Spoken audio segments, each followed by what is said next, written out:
সকলকে জয় গুরু। আজকে আমার এই বাড়িতে প্রথম, কিন্তু আমার বাবা মা আগেও এই বাড়িতে এসেছে। আমার বাবাই মনে হয় তোমার ঠিক না মেয়ের রীতি, তো শুনে বেশ ভালো লাগলো। তো ঘটনাটা হচ্ছে যে এই বাড়িতে এসে যেটা বুঝতে পারলাম, ঠাকুরের দীক্ষা তো তোমরা নিয়েছো, কিন্তু এখনো তোমাদের দুঃখ কষ্ট ব্যথা বেদনাগুলো সেইভাবে নির্মূল হয়ে যায়।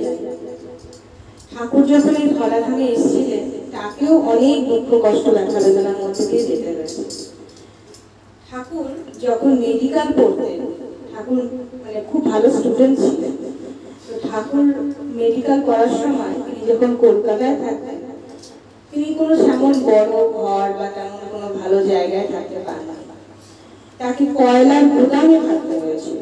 কয়লার গুদামের পাশে একটা ছোট্ট ঘর ছিল, যেখানে মানে মানুষ থাকারও তেমন যোগ্যতা ছিল না ঘর, কিন্তু তিনি থাকতেন সেখানে। এবং সেখানে থেকে তিনি পড়াশোনা করতেন। খাওয়া দাওয়াটা একটা হোটেলে গিয়ে তাকে করতে হতো। এবং তিনি যখন কলেজ করে পড়াশোনা করে সেখানে খেতে যেতেন, লাস্ট আবার যেটুকু বেঁচে থাকতো সেইটুকু তাকে দেওয়া হতো। একদিন তিনি খুব খিদে পেয়েছে, সেই হোটেলে গিয়েছেন খেতে। সেই হোটেলে যিনি খেতে দিয়েছেন ঠাকুরকে, তিনি নাকের একটা শিন্নি ওটার মধ্যে ফেলে দিয়েছেন, নাকের ব্যাটায়। হ্যাঁ, ঠাকুর যখন ওটা খেতে গেছেন দেখেছেন আর ওটা খেতে পারবেন না। সেদিন তার কাছে পয়সাও বেশি ছিল না, টাকা পয়সাও বেশি ছিল না। তো তিনি ভাবলেন আমার কাছে 6 আনা আছে, মুড়ি কিনে আর কলের জল খেয়ে হয়ে যাবে। তিনি সেই দোকানদার থেকে বেরিয়েছেন টাকাটা নিয়ে। হঠাৎ করে কোথা থেকে তার একটি বন্ধু এসে বললেন, ভাই আমাকে 6 আনা টাকা দিবি, আমার খুব দরকার, খুব প্রয়োজন। ঠাকুর দেখুন কেমন ভালো মানুষ, মানে আপনারা তিনি নরদেবে এসেছেন। তিনি বন্ধুটাকে সেই 6 আনা লাস্ট যেটুকু তার কাছে ছিল সেটুকু দিয়ে দিলেন, যেটুকু দিয়ে তিনি মুড়ি কিনে খেতেন সেটুকু দিয়ে দিলেন। এবং তারপরে তিনি কলের জল খেয়ে পেটটা ভরিয়ে রাখলেন। এরকম ভাবে তিনি মানুষের কষ্টটাকে বড় করে দেখলেন এবং নিজের কষ্টটা কোনোদিন বড় করে দেখেন। এমনকি তিনি যখন পাবনায় থাকতেন, কুলিরা পিঠে করে মাল বোঝাই করে নিয়ে যায়, দেখতে কুলিরা ঝুঁকে পড়ে। তো তিনি ভাবলেন যে একদিন দেখি তো মাল বোঝাইটা নিয়ে কেমন লাগে, কেমন সত্যি কষ্ট হয় বা কি হয়। তো তিনি একটা কুলির কাছ থেকে মাল নিয়ে পিঠে করে যাচ্ছেন। অনেকটা রাস্তা চলে গিয়েছে, তারপরে তার মনে হচ্ছে আর নেওয়া যাচ্ছে না, এই ভার আমি আর নিতে পারছি না। তিনি বলছেন ঠাকুর আমি আর পারছি না, আমার খুব কষ্ট হচ্ছে। তিনি নিজেই স্বয়ং ভগবান, তিনি নিজেই বলছেন আমি আর পারছি না।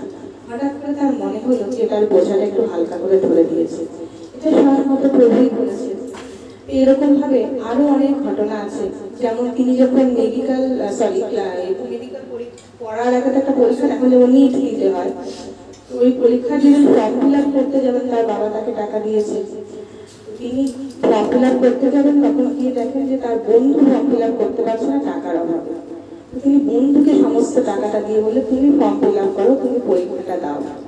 তিনি কিন্তু আর পরীক্ষাটা দিতে পারলেন না। তারপর বহু কষ্টে বহু অনেক কিছু করে মেডিকেল কলেজে তিনি চান্স পেয়েছেন। পরীক্ষা দেননি বলে কি আর চান্স দেন না, দেবে না, স্বাভাবিক। বহু কষ্টে চান্স পেয়েছিলেন।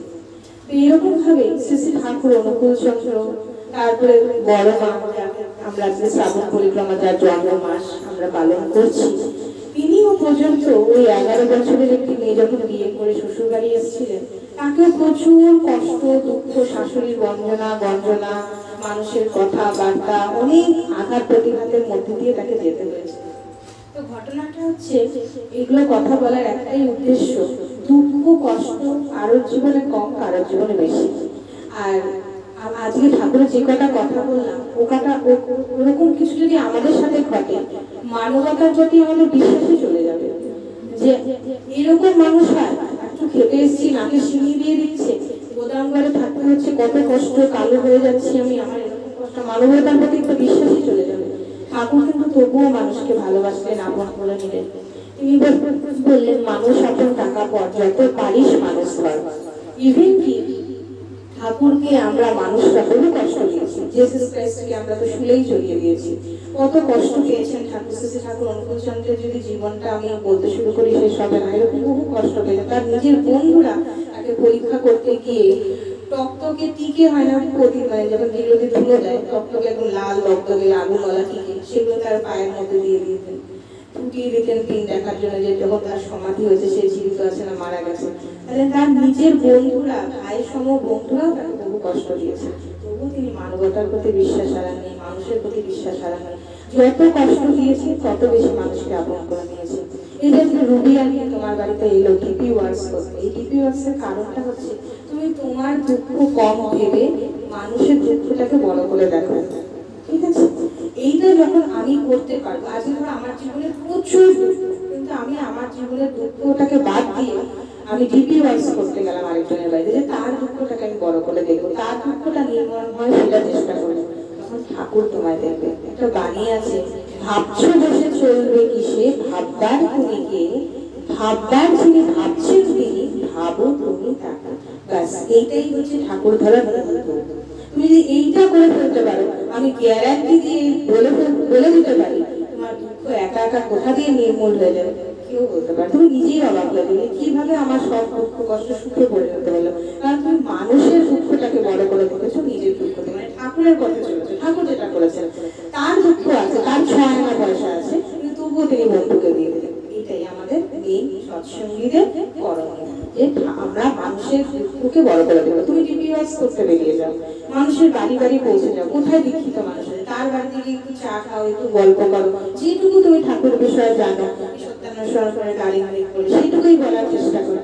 দেখবে আস্তে আস্তে আস্তে তুমি যখন তার ভারটা মাথায় নেবে যে তোমার সন্তানদের ঠাকুর আমি তোমার কাছে নিয়ে আসতে যাচ্ছি, যারা তোমাকে হারিয়ে ফেলেছে, ইষ্টভীতি করছে না, বুঝতে পারছে না, তাকে আমি তোমার কাছে আনতে যাচ্ছি, তখন দেখবে ঠাকুর তোমার দুঃখটাকে নির্মল করে দিয়েছে, আর যেহেতু তুমি অন্যের দুঃখটাকে বড় করে দিয়েছো। এই বলার ছিল। সবাইকে জয় করো।